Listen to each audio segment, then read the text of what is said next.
বাজার থেকে একটা কাঁঠাল নিয়ে এসেছিল খাবে বলে, কাঁঠালটা ভেঙে দেখি একদমই ভালো নেই। নষ্ট করবো কেন, এই জন্য ঝটপট বানিয়ে নিলাম কাঁঠালের বড়া পিঠা। পয়সা দিয়ে কিনে এনেছে তো এই জন্য। তো চলো বন্ধুরা, যেমন ভাবনা তেমন কাজ, তোমরা আমার ভিডিওটা দেখতে থাকো আমি কিভাবে বানাচ্ছি। নমস্কার বন্ধুরা, আমি প্রিয়াঙ্কা, আমার ছোট্ট চ্যানেলে তোমরা সবাইকে স্বাগত। আমার আজকে রেসিপি কাঁঠালের বড়া পিঠা। এই জন্য আমি আগে কাঁঠালগুলোকে উঠিয়ে নিলাম, উঠিয়ে বীজ ছাড়িয়ে নিলাম। একটি মিক্সি জারে দিয়ে আমি ম্যাশ করে নিয়েছি। দিয়েছি 500 গ্রাম আটা, 300 গ্রাম পরিমাণ চিনি, পরিমাণ মতো লবণ দিয়ে আমি কাঁঠালের সঙ্গে একটা চামচের সাহায্যে মিশিয়ে নিলাম। একটু জলও দিয়ে দিয়েছি, জলটা দিয়ে আবারও ভালো করে মিশিয়ে নিলাম। দানা দানা থাকলে হবে না বন্ধুরা, ভালো করে মেশাতে হবে। যত ভালো করে মেশাতে পারবে কাঁঠালের পিঠাটা খেতে ততই ভালো হবে খেতে। আমি অনেকক্ষণ টাইম লাগিয়ে এগুলাকে ম্যাশ করে নিয়েছি। দেখো ভালো করে ম্যাশ তারপরে আমার এই হয়ে গিয়েছে মিক্স করা।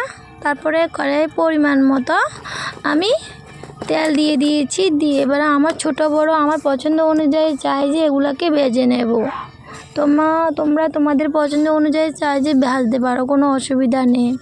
তো বন্ধুরা, আমার ভিডিওটা তোমাদের কাছে একটু যদি ভালো লেগে থাকে, ইউটিউব বন্ধু যারা আছো তারা সাবস্ক্রাইব করে দেবে এবং ফেসবুক বন্ধু যারা আছো ফলো করে আমার পাশে থাকার অনুরোধ রইল। কেননা আমি যখনই নতুন নতুন ভিডিও দেব তোমাদের কাছে আগে পৌঁছে যাবে। তো বন্ধুরা দেখো, আমার বড়াগুলো ভাজা হয়ে যাচ্ছে, কি সুন্দর ফুলে ফুলে উঠেছে। ফুলকো ফুলকো কাঁঠালের বড়া পিঠা তৈরি হয়ে গেল।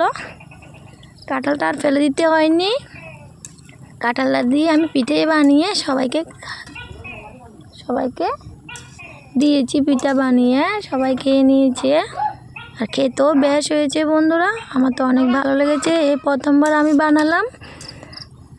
খেতে অনেক আগে কোনো দিন বানাইনি, আমি খাইনি, এই প্রথম বানিয়েছি, খেয়ে অনেক ভালো লেগেছে। সামনের দিন আমি আরও বেশি করে বানাবো। পিঠাটা খেতে দারুণ লেগেছে। আমি অল্প অল্প করে দিয়ে সবগুলোকে ভেজে নিচ্ছি। তো সবগুলো পিঠাই ফুলে ফুলে উপরে উঠে গেছে। কি সুন্দর লাগছে না বন্ধুরা? তোমরা কমেন্টে বলবে কিন্তু কেমন হয়েছে। দেখো আমার সব ভাজা হয়ে গেছে। আমি তোমাদের একটা ভাঙে দেখাবো কেমন। দেখো আমি ভাঙিয়ে নিলাম। দেখো ভিতরটাও অনেক সুন্দর হয়েছে। টাটা।